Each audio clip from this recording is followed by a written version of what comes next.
بسم اللہ الرحمن الرحیم۔ السلام علیکم۔ ایک روز حضرت عبدالمطلب جو کہ حضور صلی اللہ علیہ وآلہ وسلم کے دادا تھے، خانہ کعبہ میں حجر اسود کے پاس بیٹھے ہوئے تھے۔ ایسے میں ان کے پاس نجران کے کچھ عیسائی آئے، ان میں ایک پادری بھی تھا۔ اس پادری نے عبدالمطلب سے کہا، ہماری کتابوں میں ایک ایسے نبی کی علامات ہیں جو اسماعیل کی اولاد میں ہونا باقی ہیں۔ یہ شہر اس کی جائے پیدائش ہوگا، اس کی یہ نشانیاں ہوں گی۔ ابھی یہ بات ہو رہی تھی کہ کوئی شخص آپ صلی اللہ علیہ وآلہ وسلم کو لے کر وہاں آ پہنچا۔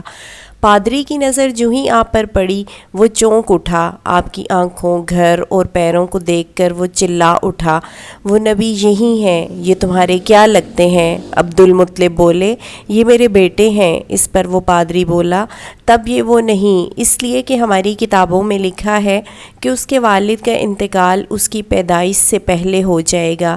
یہ سن کر عبدالمطلب بولے، دراصل یہ میرا پوتا ہے، اس کے باپ کا انتقال اس وقت ہو گیا تھا جب یہ پیدا بھی نہیں ہوا تھا۔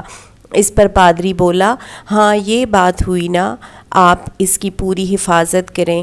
حضرت عبداللہ بن زبیر اپنے والد سے نقل کرتے ہیں کہ قبیلہ لہب کا ایک آدمی فال نکالنے والا تھا۔ جب وہ مکہ آتا تو قریشی اپنے لڑکوں کو اس کے پاس لے جاتے، وہ ان کو دیکھ کر ان لڑکوں کے بارے میں انہیں فال دیتا تھا۔